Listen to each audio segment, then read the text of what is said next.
morning. It is a pleasure, as I said, for me to be here. I'll tell you a little about how this book started and then get into a little summary of it. Now, I learned a long time ago from my daughter Stella, you don't ever talk too long. She invited me on occasion to go to the University of Alabama when she was a student, planning to speak to a very large group. She called me the night before. She said, we're supposed to have a speaker tomorrow. We don't want to have one, but it's a Tridel fancy breakfast and we're required to have a speaker. Can you talk about something? So with that invitation, I went over to Tuscaloosa, and as we were walking into the meeting, she was white-faced. And I said, Stella, what's wrong? She said, I've never been so nervous in my entire life. I said, it's all right. I'm going to talk about three things that are important in a young person's life. Where you choose to go to school, what you prepare yourself to do, and who you choose to spend your life with. And she said, oh, I'm not concerned about what you say. Nobody's going to listen. I'm just worried you're going to talk too long. So with that, I headed back to Oxford, spent $7 and bought a Timex clock that I generally always have with me, and today I do not. So if I'm looking at my watch, it's not because I'm in a hurry to get out, it's because I do not want word to get back to my daughter Stella that I talked too long. This book was the idea of my senior law partner, Cal Mayo. Cal is half my age. He is a senior partner at Mayo Millette in Oxford. And a couple of years ago, he said, Mary Ann, you have got to stop driving so much. I primarily in my life have represented universities. So I was driving to the coast, driving to Hattiesburg, driving to Alcorn, driving to Jackson. He said, you can do work for Ole Miss, but you've got to stop all of this traveling. You're almost 80 years old. If you have an accident, it's going to be my fault.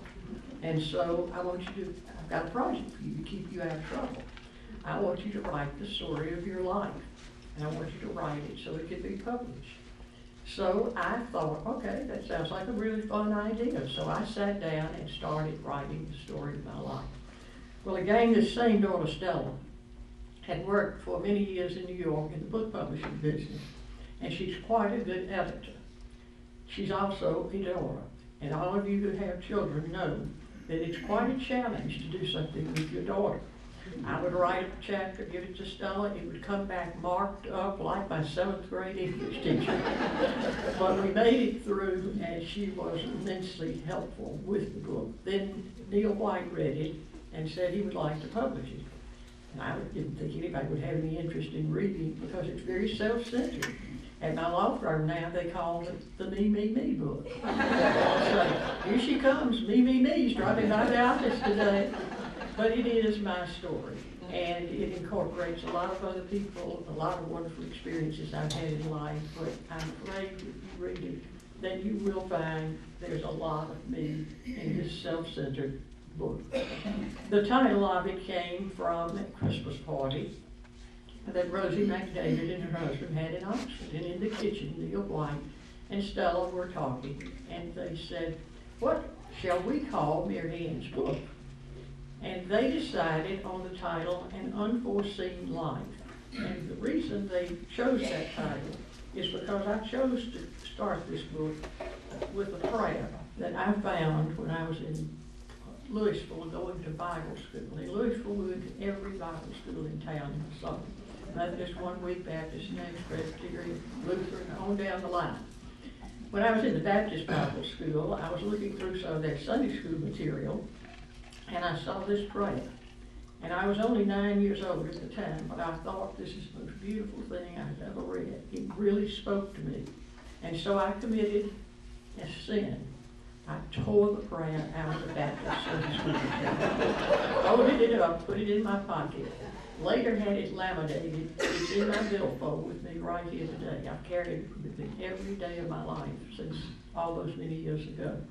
And I'm going to read it to you. It's right at the first of the book, but it has such a powerful message to me. And I was interested, I read this prayer one day at St. Peter's Episcopal Church in Oxford when I was making a talk. And Chancellor Dan Jones was the chancellor at the time. He said when I finished, I have used this prayer several times when I made addresses. And in Oxford this past Monday, we had a funeral service at St. Peter's, and this prayer was in the bulletin. And I thought I was the only person in the world who'd ever read the prayer, but I learned that others have found it meaningful too. It goes like this: I ask God for strength that I might achieve. I was made weak that I might learn humbly to obey. I ask for health that I might do greater things. I was given infirmity that I might do better things. I ask for riches that I might be happy. I was given poverty that I might be wise. I ask for power that I might have the praise of men. I was given weakness that I might feel the need of God. I ask for all things that I might enjoy life. I was given life that I might enjoy all things.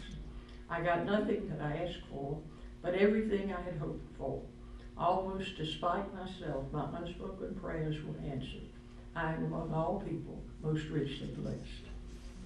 So this poem that I found as a 9-year-old or 10-year-old child is just as appropriate in my life as it was when I read it then, because my life did not turn out at all the way I thought it would.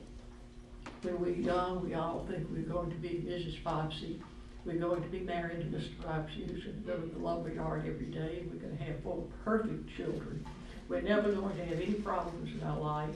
We're always going to be on the winning side of everything. And as you grow older, you find there are a lot of hills to climb in life. There are a lot of problems. There are a lot of things you can do nothing about. But when you look back, as I look back, approaching 80, I have to say, of all people, I have been most richly blessed.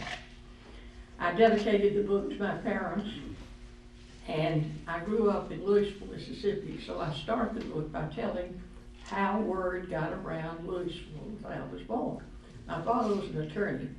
He was in a trial, and he knew that his first child was about to be born. So he told the judge, I need to go home. And this is what I'm going to do. When the baby arrives, I've got 2 different types of wood. If it's a girl, then I'm going to put the wood in the fire that's going to send up all over Louisville a white smoke. If it's a boy, the smoke will be black. So lo and behold, I was born. He struck the match to the fire, and white smoke went all over Louisville.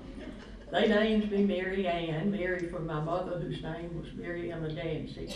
I don't know where they got Ann from, but it's been Mary Ann ever since. 2 years later, my brother Billy was born. And so my father again struck the match, lit the fire, black smoke went all over the bush. That was our sophisticated means of communicating in Winston County. Life was very easy, very happy, very uncluttered for me. We lived on a street called Park Street with a little park, and every day we would go down to the little park and play. It was a simple world. We did not know the world was about to go to war. I didn't know my father was going to be gone for 4 years. I didn't know a lot of things that were going to be challenges to me in my life at that time. So my first 8 years were sweet and happy and loved and cared for. Then on November 3rd, 1945, my mother had gone to Pensacola to her sister's funeral. My father was stationed on Guam in the Navy, and we had a teenage babysitter who was staying with us along with a lady, Miss White, who taught school in Louisville. On Saturday afternoons in Louisville, everybody went to, now we call it the movie, back then we called it the picture show. And you got a dime, you went to the picture show, and you saw a cowboy show. And before the cowboy show started, there was always the riveting serial where a tiger woman would be tied up above a boiling vat of oil, and somebody would be happy away at the rope they were holding her up. And you were just sitting there about to die, whether the tiger woman was going to get dropped into that boiling oil, or whether she would live another week so we could have another installment of the series. Well, we were at the picture show. It was over about 3:30. We started walking home, and Billy said, I want to put on my chaps. We wore our cowgirl outfits to the movie. I want to put on my chaps just like the cowboys did in the picture show. So we got home to our home on South Columbus Avenue, and Billy and I began to rake leaves and gather sticks, and we had quite a fire, potential fire built up. We put rocks all around it, and I just said, I know where there's some matches, and I'm going to get them.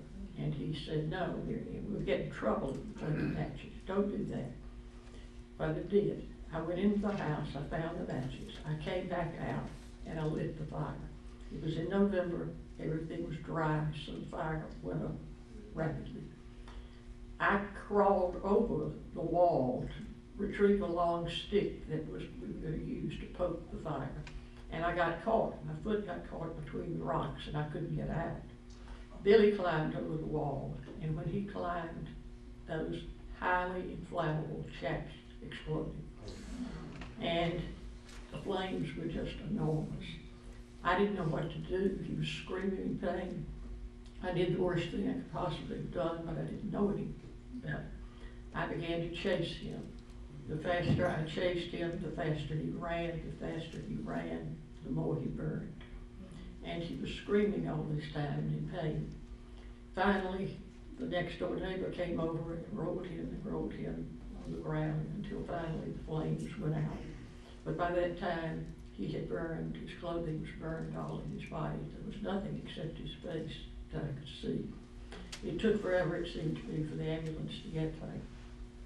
During that time, he kept crying and screaming in pain, and he called me Mary Ann. He said, Mary Ann, I'm going to die, help me. And I said, well, I've got a new robe.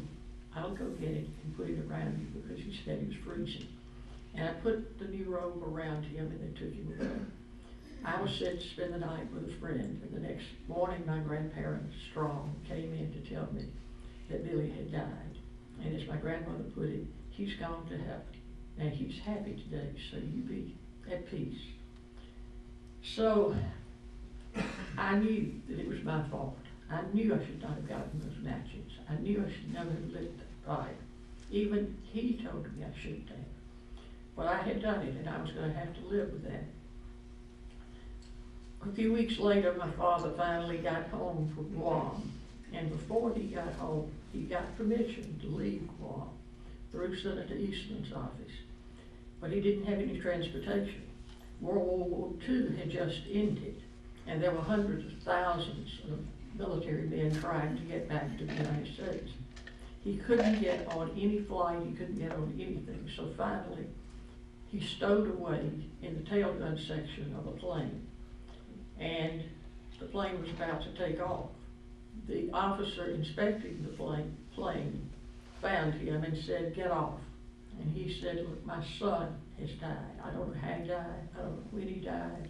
I just got a telegram that said, regret to inform you your son has died. I've got to get home. The guy said, get off or I'll have you court-martialed. So he got off, and as he stood on the runway there in Guam watching the sunset, the plane took off and banked to the right. And he looked and saw the plane, after it was airborne, explode, and everyone on the plane was killed. Well, he eventually got home, and when he came up the driveway, I didn't know who he was, because he was a very handsome, black-haired man. And this very tired-looking, white-haired man was coming up the driveway.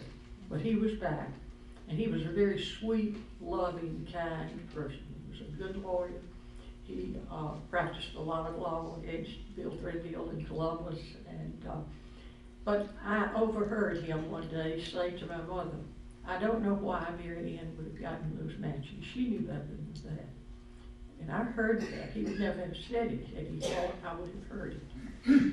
But I said, now I know I caused Billy's death. Now I know my parents think I caused his death. Well, they didn't, but that's the way I saw it. And so I write in the book that from that time on, my life dramatically changed. And I'm just going to read the few words that I wrote. Why in the world would Mary Ann have gotten matches and started a fire, my father asked. She knew better. I had believed Billy's death was my fault. Overhearing my parents' conversation, I knew it was true. The guilt of Billy's death weighed on me every day. Even at the age of 8, I understood that I needed to make things right with God, with my parents, with the world. I worked hard to excel in all my endeavors. I went to church on Sunday mornings and Wednesday nights. I sang in the choir, practiced the piano. I practiced the saxophone. I studied. My carefree days had come to an end. And from that point on, for the rest of my life, even until today, I have been a super overachiever. I've tried to do things I really didn't have the natural ability to do. But I had to make up. I had to do those things that Billy never had the opportunity to do. I had to make up for what I had done. So I worked hard, I studied, I always made good grades, and I practiced the piano. I was just this ultimate little nerd who did everything right. By the time I'm in the 4th grade, I had learned to play the saxophone well enough to play a solo for my class. And I have a charming picture of myself on page 30 in the book with my beloved saxophone. And so one year for Christmas, I gave my nephew Oscar's father a copy of this picture of me in my band uniform, because when I was in the 4th grade, I was this fat little girl with my saxophone, and it was my mom's glory. I was going to play a solo in Miss Lee's 4th grade room. So I'm standing up, ready to go with the old lamp lighter. And Miss Lee goes over to the door, and she said, "Mary Ann, wait just a minute. We have a new little boy who's moving to town, and I want to introduce him. He's going to be in our grade." Well, I glared at him, and I thought, how could he possibly have come in when I'm about to play my saxophone solo? And she says, "His name is Grady Jolly, and he's coming here from Columbus." So E. Grady Jolly came, and I thought, I hate you. I'm never going to speak to you for the rest of her life. And I thought, surely Miss Lee would sit him in the back of the room, so I would have to look at him. But she put him right in front of where I was playing. Then I resumed my solo, and I do what every person who's ever played a reed instrument lives in fear of. I squeaked. I squeaked loud. Well, the new little boy, instead of looking out the window or looking down at the floor as he should have done, he went, just fell out laughing. Well, I glared at him, and there was never as much hatred as I was sitting in his way at that moment. Well, time moves on, and we get to be in the 7th grade. Well, by now, E. Grady and I have become extremely good friends. We spent hours in each other's home. And so we're walking home from school one day, and I had my beloved saxophone, and he said, "Here, you put that down. I'll carry that for you. That's too heavy." So I put it down. He picked it up, carried it about as far as to Mary Ann, put it down, and he said, "Here, you carry this yourself. This is too heavy." The next year, he was elected Mr. 8th grade, and I was Miss 8th grade. And we were little boyfriend, girlfriends for a while. And as the years went on, E. Grady has become a federal judge on the 5th Circuit Court of Appeals. We still have the same wonderful bonded relationship that we've shared every day of our lives. And every year on October 3rd, his birthday, I called out to the 5th Circuit and I'll say, "Would you please tell Mr. 8th grade that Miss 8th grade is calling to wish him a happy birthday." Well, no matter what the case being argued, he seems to find a way to come to the phone to talk to Miss 8th grade. And then my birthday is on October 12th, 9 days later. If I don't call him on October 3rd, he is not going to call me on October 12th. So that's how we stay in touch all these years. E. Grady and I shared this beautiful friendship all through junior high, high school, through the Ole Miss years. We took the same classes. We both were good students, but we tried to outdo each other. We had breakfast every morning together at the Alumni House, which had a grill, and our breakfast were fried donuts and Cokes. So we had a great experience at Ole Miss. I can't tell you what my college years meant to me. My parents were apprehensive because I was this only child about this point in my life. They drove me to Oxford, unloaded my things in Ward Dormitory at the top of the stairs, 3 flights of stairs. And my roommate was Mary Ann Connell from Tupelo.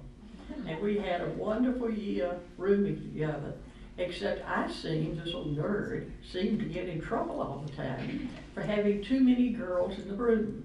And I would get written up with this disciplinary campus. And that was serious. That meant I couldn't go out. And we had to be in at 8:30 at night. I couldn't go out even until 8:30 because I had had too many girls laughing and carrying on in the room the night before. But I had a great experience at Ole Miss. I made friends of a lifetime. I got a wonderful education. Many of you here know a lot of professors that I've written about in this book. But from Louisville to Ole Miss, I was well educated. I had great professors who cared about what they taught. And I treasured my education. In Calumet, I was a scholarship chaplain, so it was my responsibility to talk to the girls who did not have that burning desire to do well in school.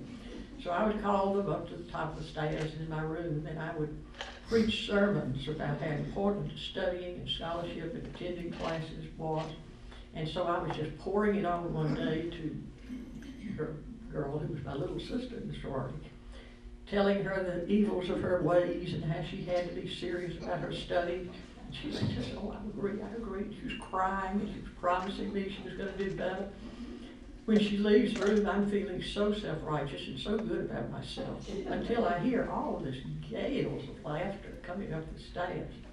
She had gotten downstairs and told everybody downstairs, all of her running mates, that I pulled the wool over her eyes. She thinks I'm really going to start going to the library, ha, ha, ha. So with that was the end of my trying to preach sermons about scholarship to those who were not so inclined. Great experience at Ole Miss. There was two people very important in my life. Dean Malcolm Guest, who was Dean of Students, who taught me so much that you don't learn in books, you don't learn anyway, except from a person who's wise and has lived life a long time. He taught the freshman Sunday school class in Wesley Hall at the Methodist Church. Well, my friend Mary Ann Connell and I had decided to join the same sorority. We were really, really good friends that ended up rooming together. And we loved Dean Guest's Sunday school class. We never missed. If we went home to Louisville or Brandon, we took our Sunday school lessons with us and studied them. And we would come back and we took it so seriously because we loved Dean Guest. Well, when we were at the end of our freshman year, Dean Guest called us in and he said, Mary Ann and Mary Ann, I hate to tell you, but both of you have failed Wesley Hall Sunday School 101. We were mortified. He said, now this is your punishment. You're going to have to repeat this class next year, and you're going to have to come in and help me every Sunday. And our job was to pass out donuts and hot chocolate to all the new incoming freshmen. So we divided the room. Now, I had a method in my madness. I took this side, Mary Ann took the other side. And I had the donuts. And I had spotted the cutest boy I'd ever seen in my life. He was sitting way at the back of the room, and I was counting people to be sure there would be enough donuts to get back to Dan Jordan with the donut truck. And so it's all working out just fine until these two new freshmen from South Mississippi are sitting between Dan Jordan and me. And I'm looking at the dwindling tray of donuts. And I thought, if they take one each, I'll be all right. I can get back to Dan Jordan, and he'll have two donuts. Well, these big old paws come out, and they took all of the donuts. And I thought, how could they be so mean? Well, I'm going to find their names out, and I'm going to remember them, and I'll get even someday. Well, those two boys from South Mississippi were named Robert Kayak and Warner Alford. So that's what happened to my never to work out relationship with Dan Jordan. Dan Jordan was a wonderful person. He later becomes gets a PhD in history and is the director of Monticello, among other things. He has a beautiful, talented, lovely wife from Jackson, Luce Nelson. And I have kept up with them all these years. And when I asked Dan to write a comment on this book, he read it and he wrote a comment on the back of the book, which is very nice because everybody who writes a comment on the back of your book, they're going to be nice or you're not going to use them. So he writes a very nice comment, and when he writes the letter to tell me he enjoyed the book, he said, now, for writing that nice comment on the back of your book, you owe me a tray of donuts. Well, we finally graduated from Ole Miss, and I thought the world had come to an end. I thought there is no heaven on earth as wonderful as life at Ole Miss. And so I didn't know what to do. I had become engaged by then, but I wasn't ready to be married. I just wanted to do things. I wanted to live someplace else for a while. And so I broke the engagement, and that was not a good thing. It was not something I was proud of. It was something that just inside me, I had to do for me. So I go to New York. I get a job offer from Chase Manhattan Bank to do research on South American countries where they were going to make loans. When I asked what my salary would be, this young man in HR said $350 a month. Now, mind you, this was a long time ago. But I said, I can't live on $350 a month in New York. He said, no, you really can't. So what you need to do is go west. So I left New York, came back to Louisville, and then went out to Glendora, California to visit Freddie Sharp from Louisville and her husband, Bob Stone. And so I loved it there. I applied for a job teaching school in the same school Freddie was teaching in, but I didn't have a teacher's license. So the principal said, if you can get a really good letter of recommendation, then we'll consider giving you a job. Ding yes. I don't know what he said in that letter, but it got me a job. So I taught 8th grade history and English and loved it. In the room next to me, teaching 8th grade history and English also, was this very attractive young man. We were standing together as the children were coming in one day, and he said, are you going to chaperone the school party tonight? I said, I surely am. I get paid $5 to do that. And he said, $5? What do you need money for? I said, because I'm buying a Nash Rambler and I have to make my car payments. And he said, I said, what do you make? He said, I make $750 a month. What do you make? $550 a month. And I thought, I have a BA degree in history and English. You have a BA degree in history and English. I teach 8th grade history and English. You teach 8th grade history and English. We teach in the same building, under the same working conditions, with the same responsibilities. Somehow this just doesn't seem fair. And he said, of course it's fair. I'm a man. I have responsibilities. Of course I should be paid more. Well, that's all I said, because in 1959, you just did not talk back to a man. 4 years later, I'm happy to report that the United States Congress passed a law called the Equal Pay Act. And it says it shall be an unlawful employment practice for an employer to pay members of one sex less than it pays members of the opposite sex who perform substantially equal work under substantially equal conditions requiring substantially equal educational background and experiences. And that was a great day. The Equal Pay Act is a good law. It's not been enforced very rigorously, as you know, because women still only earn a fraction of what men earn. But we've seen wonderful changes, and that's one direction we've certainly seen some positive changes. After a while, I realized that I missed Bill, that I regretted having called that engagement off. So I wrote this long, passionate, Shakespeare couldn't have outdone me. It went on page after page after page. How sorry I was, how wrong I had been, how I really loved him, I really wanted, wished that we had gotten married. I didn't think I'd ever hear from him again.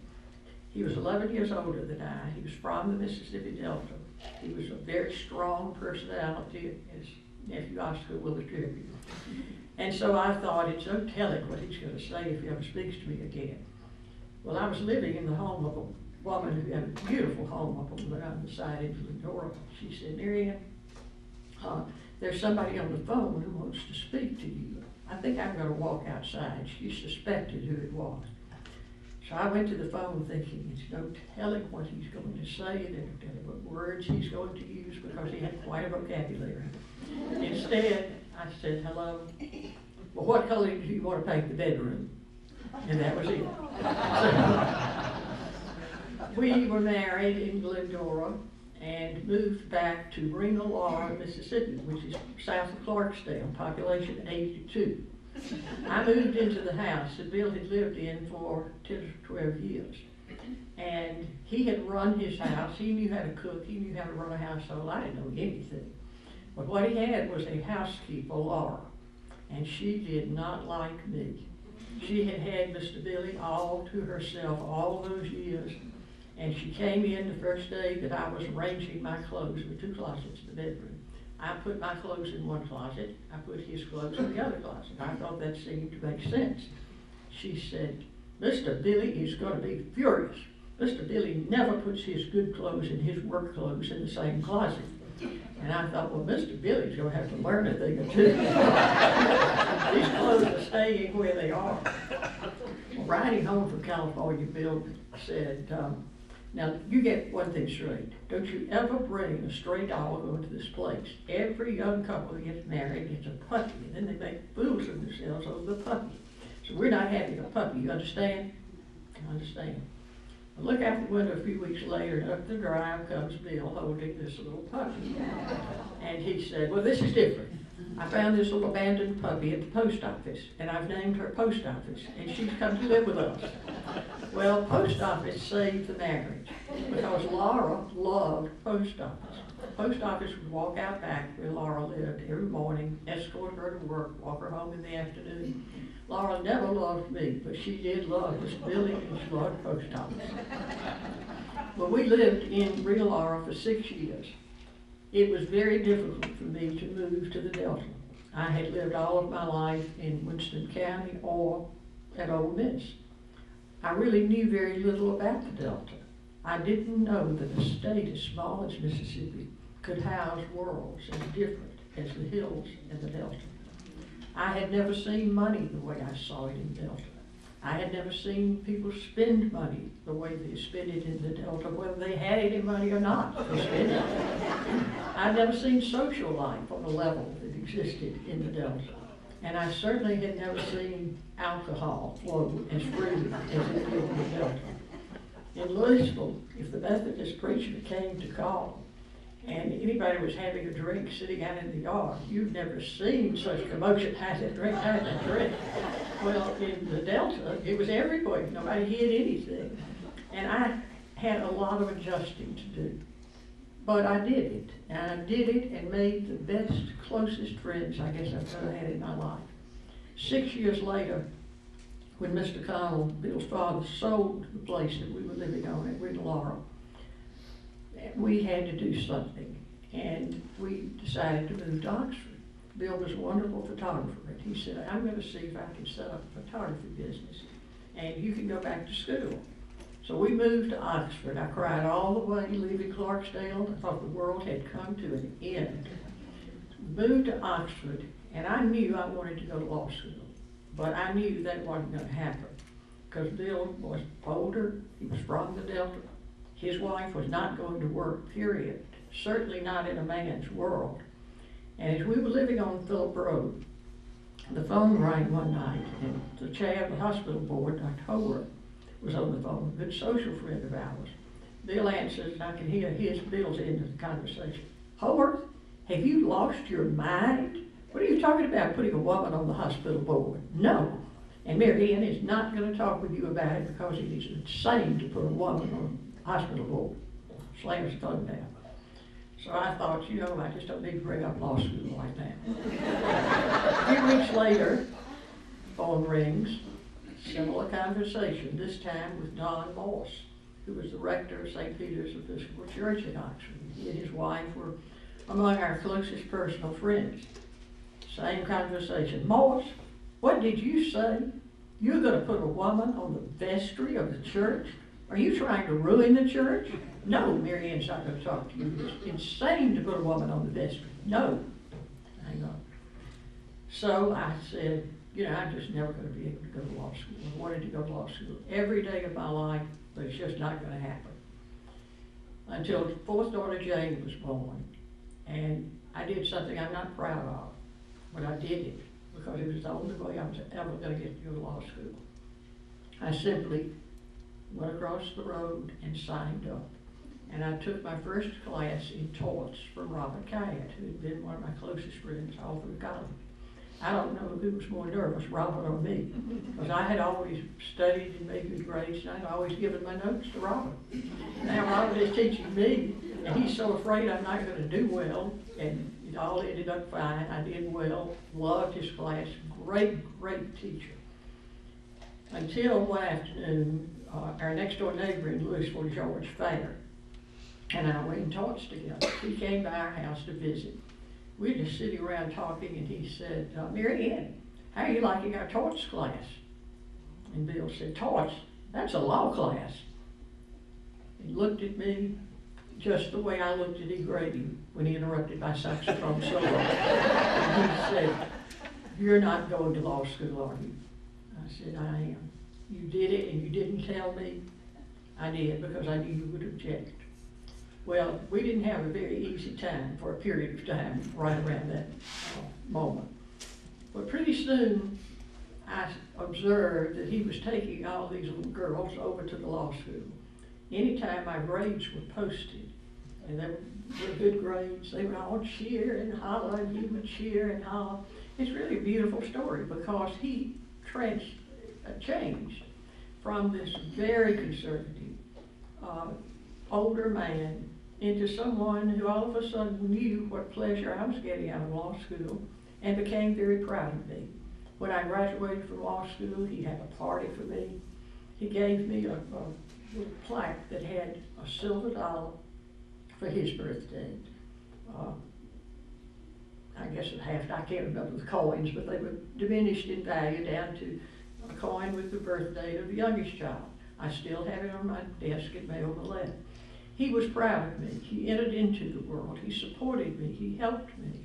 And he grew in many ways through that experience, just as I did. Well, I have my law degree. I'm very proud of my law degree. I'm going to start practicing law with Robert Catt and Grady Tollison. We had a 3-person law firm on the Square in Oxford, where Yaya's is now. So on my first day of work, I walk in, and this old fellow who lived way out in Lafayette County, he truly was Faulkner Snopes. He came in overalls, a pocket watch. I need to see a lawyer, and I need to see a lawyer fast. Well, I'm a lawyer, and I'll be happy to help you. Ma'am, you didn't hear me right. I don't need no woman. I need a lawyer. I am a lawyer, and I'll be glad to help you. Are you married? I thought, I don't know what that has to do with anything, but yes, I am. Do you have children? I do. Then you're living in sin, you know. And I said, well, no, I didn't know that. If it's all right with him, and it's all right with me. He said, the Lord meant for women to stay at home in that kitchen, to cook, take care of that husband and children, and to come out here calling yourself a lawyer. Where are the men? I said, they're not here yet. Now, I'm all there is. If you want me to help you, I'll be glad to. If you don't, why don't you take a walk around the square and see if you can find a man that suits you. Well, no, I never thought I'd live to see the day I'd sit down and talk about my business with a woman. But I hadn't got any time for anything else, so sit down, these are my problems. That old man had more money than I will ever see on this earth. He did not like his sons, he didn't trust his preacher, and finally, he began to like me. He still thought I was living in sin, but he drew a map of where he had buried all of his money on the Lafayette Calhoun County line. And I had the map. And at his death, I was to get a deputy sheriff to go with me and go down and dig up the money, because he didn't like banks either. So he was my client for 5 years. At the end of that period of time, Bill was diagnosed with cancer of the liver in mid-February. And Dr. Hobbs said, Mary Ann, you can chase rainbows, but nothing's going to make any difference. He's not going to live 3 months. So, and he didn't. And we were able to get him home, and I drove him home from the hospital in Memphis and did something very foolish. I thought I could manage. Pulled up the driveway, I couldn't get him out of the car. I couldn't pick him up, he couldn't walk. And I thought of my friend Duke Goza, who is a wonderful, wonderful friend. And I called, Duke was in trial. So I called the sheriff and I said, would you please go in and tell Mr. Gozer to tell the judge I really need him. And so he did. The judge excused him. He came home, picked Bill up out of the car, took him in the house where he was able to spend the last week or so of his life. Duke is a beautiful friend to this day, and that's one of the themes of this book. How blessed I have been to have had such wonderful, wonderful, lifelong friendships. Well, we go on fast forwarding because I'm very mindful of the clock, and my daughter Stella will tear over here from Oxford, sitting down by the place. So I practiced for 5 years until Bill's death. I got a call from the Chancellor Porter Fortune, asking if I would be interested in applying to be the university attorney. I said yes, but this was right before Bill died. I said I could only leave home for 30 minutes to come in and talk with you. So I came in and talked with the Chancellor about what he would expect the university attorney to do. And he said, do you have any questions? And this is how dumb I was. I said, I do. I have one question. You would think you would say, how much am I going to be paid? But I didn't. I said, may I be excused on Tuesday afternoons 2 times a month in the fall and the spring to attend the Browning Club meetings in Oxford? And he said, well, Mrs. Connell, my wife is a member of that club. Of course you can. I couldn't go home at night if I did anything to hurt the Browning Club. So with that, I became the university attorney. And truly, it was a job created in heaven for a person like me. I've taught and been fortunate to teach every semester of my life. I'm still teaching now, and I hope I'll be teaching in the fall. I teach employment discrimination law in the law school, and I teach school law in this wonderful program called the Mississippi Teacher Corps. And I love teaching. And the chancellors I've worked under have always given me that opportunity. And you say, well, why does a university need an attorney? Who would sue a university? Oh, me. Lots of people. And over some of the most bizarre things. Students are a source of endless wonder. It's why we exist. But they will sue if they don't like their grades. They'll sue their teachers. They'll sue the chancellor if they don't like their grades. So I had 2 student stories, and I'll move forward. One young man came in one day and he said, Miss Connell, I guess you've noticed that I didn't get by to take the midterm test. I said, I did notice that. You notice I've been gone a good bit lately. It's Mardi Gras. We were talking. I said, I have noticed that. And your grades are going to notice that also. Well, you see, it's my grandmother. My grandmother, she's just a remarkable woman. She lives in New Orleans, and so I've just had to be gone down to New Orleans all this Mardi Gras week. I just had to be there because she counts on me. I help her so much. I said, well, what is wrong with your grandmother? Well, she's just remarkable. She's struggling to beat her prostate cancer. She's a remarkable woman, all right.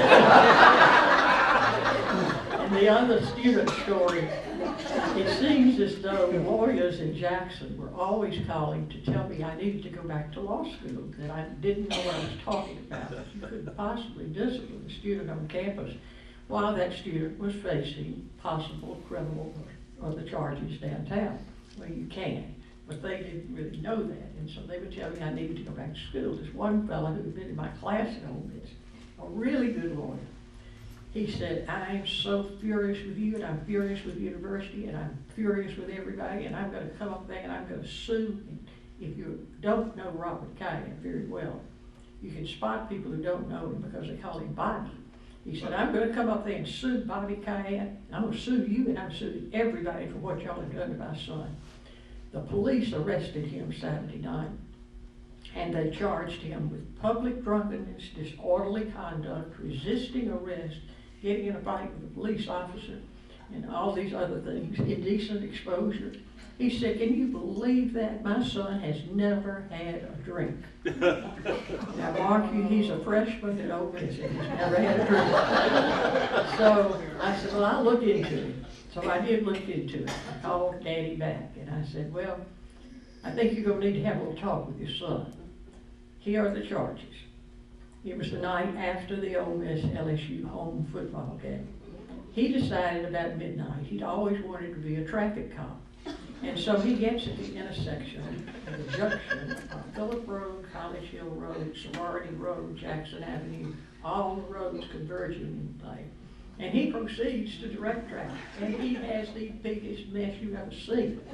Traffic snarled all over Oxford, and they go in and arrest him and charge him with public drunkenness, etc. And then they add indecent exposure because he's directing all that traffic and he's butt naked.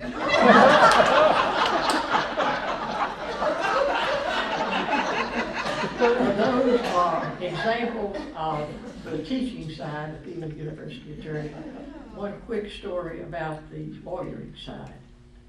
Backing up in time, Chancellor Fortune held a press conference and he said the Confederate flag has never been the official symbol of the University of Mississippi, and it's never going to be.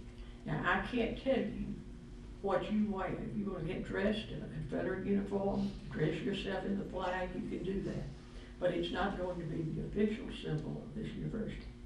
Well, a group called the Ku Klux Klan took exception to that. And they came over and said, we want to have a demonstration on your campus. We want to demonstrate in front of the Lyceum, in front of the law school, in support of the Confederate flag. And they were going to end up on the steps of the Lyceum, raise the flag, and have a small band play Dixie.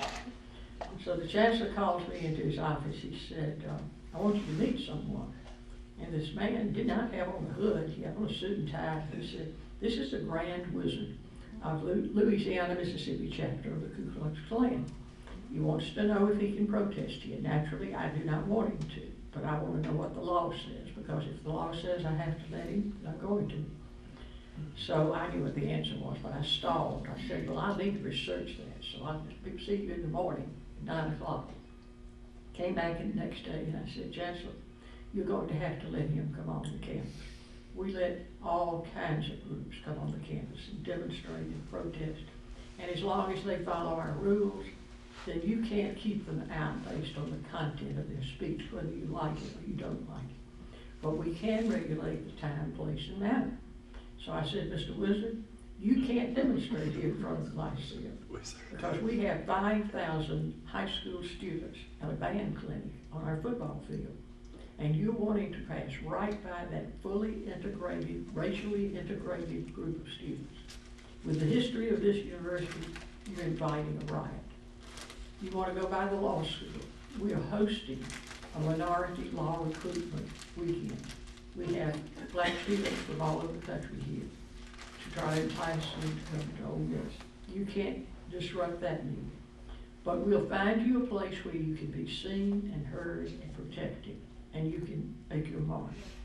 I don't want that. I want to go in front of that football stadium, that law school, that Lyceum, and I'm going to do it. I said, well, I'll tell you what we'll do. I'll meet you down at the Federal Building in just a few minutes, and we'll just see what the judge has to say about this. And I think we'll be able to assure you that you're going to have to follow our reasonable time, place, and manner restrictions. Well, I don't think I want to do business with you at all. I don't like your attitude. I don't like anything about you. We're just going to go downtown in Oxford and have our protest around the square. I said, great. You're going to love the square. Nice restaurants. We're going to have a great time there. So wish you well, Mr. Wizard. And so that was the end of the Klan demonstration on our campus. But the years pass on, and Chancellor Fortune was a wonderful chancellor who did many good things for the university in a very quiet and unassuming way. Then he was followed by Chancellor Turner, who was a true breath of fresh air. He was 39 years old. He was a great university president. He knew how to raise money, and he set in place our fundraising that Robert Kayette carried on so magnificently. Chancellor Turner was a great chancellor to work for. I had a marvelous working relationship with him. Unfortunately, during the time he was there, we had two big, huge NCAA investigations. And I was in charge of both of those. That was a very traumatic time in my life because I was gone all the time, sitting in locker rooms, talking to people about whether any Ole Miss supporter had offered them money or anything else to come to Ole Miss. Of course, they were all lying through their teeth to me, but I had no choice but to believe them. So those were very difficult. My mother was, in the last few months of her life with cancer. I needed to be at home, but I was out in locker rooms. So that was a very difficult but challenging time. Chancellor Turner was always supportive. And one day I looked across the room and I thought, you know, I've lived all of these years wondering what Billy would have been like. Thinking, I know he would have been tall. I know he would have had black hair. He was smart, would have been smart. And I looked at Gerald Turner and I said, he would have been just like you. And it was a strange, very wonderful feeling. Walked out of the office that day, run into Professor from Louisville, Vaughn Grisham. And I said, Vaughn, you're so highly respected on campus. I just want to tell you how much I appreciate what a good job you do. He said, you don't remember me as a little boy, but I'm the little boy who lived down the street on South Columbus Avenue, who played with Billy. And all of that had happened within about a 5-minute period of time, which was just a strange happening in my life. Well, Chancellor Turner becomes president of SMU in Dallas. Robert Guyan becomes the chancellor at Ole Miss. And he was just meant for the job. Absolutely magnificent chancellor. He was so good at creating things that Chancellor Turner used to say, Guyan, you come into my office and you've got 20 ideas every day for what we ought to be doing here. And I have to listen to you. 19 of your ideas are nutty, but one of them is going to be brilliant. And so I have to listen.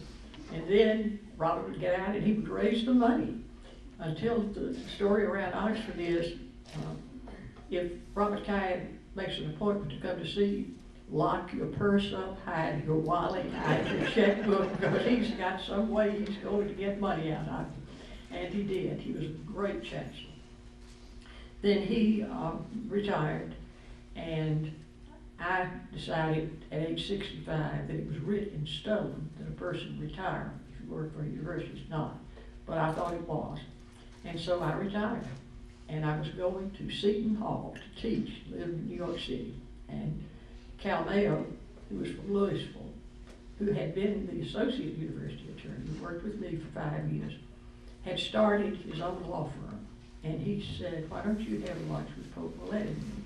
We want to build an educational law practice. We think you can help with this.